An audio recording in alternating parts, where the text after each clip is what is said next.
Chag Sameach, everyone. We're getting ready for Sukkot here. We're almost done. Ready to celebrate with friends and family the great holiday of Sukkot. After Yom Kippur, after Rosh Hashanah, where we prayed and we davened and we pleaded. Now it's time to celebrate. The rabbis tell us that the Sukkah, which is the only mitzvah other than the mitzvah of mikvah for a woman, which embraces the entirety of the Jew, is God giving us a hug. It's an embrace, a full embrace that God gives us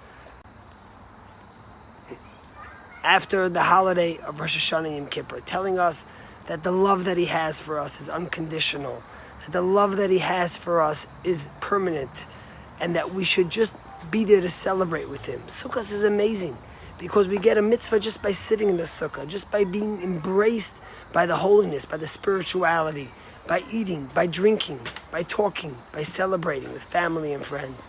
There's a fascinating story said about the Baal Shem Tov, the founder of the Hasidic movement. The Baal Shem Tov, one year, had a sukkah made for him. And the sukkah was made with so many loopholes, there was a question if the sukkah was kosher.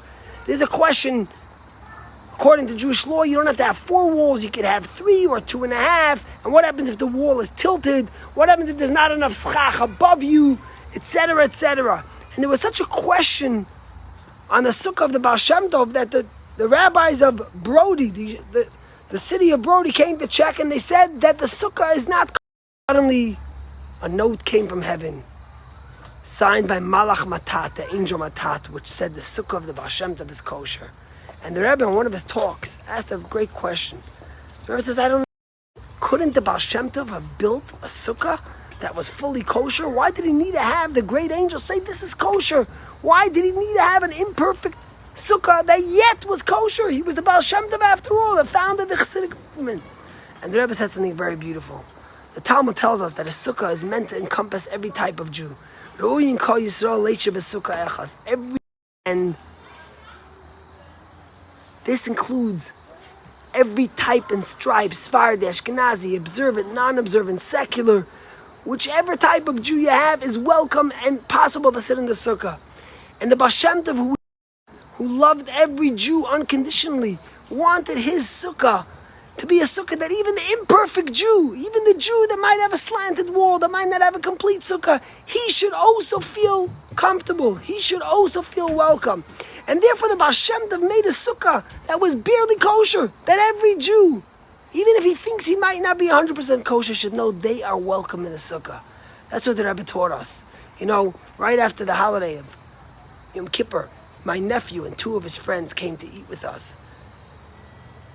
They came from Worcester. You know where they were for the holiday of Yom Kippur?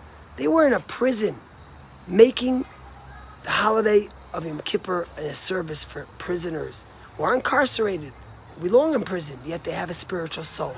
And they have to know that they have a connection to God. That's what the Rebbe taught us. That every Jew has to be embraced. And that's why the sukkah is big. The sukkah is beautiful. The sukkah is a time to celebrate. And the sukkah reminds us of our vulnerability. We're checking the rain. This year it's nice. The weather's gorgeous. It's warm. It's a time for celebration. But at the same point, we always know it might rain. It might get cold. It teaches us of our vulnerability. You know something remarkable? The 2 temples that sat in Jerusalem, the beautiful temples, they were permanent structures. Yes, they were destroyed. But the Mishkan, the tabernacle, which I went to visit in Shiloh, which was interred in Shiloh, never got destroyed.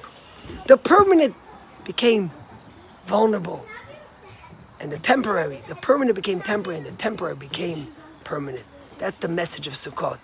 When we embrace God, when we embrace the holiness, the spirituality, then we become and have permanent. Our faith gives us strength and embraces us with love. May it be a good Yom Tov to all of you.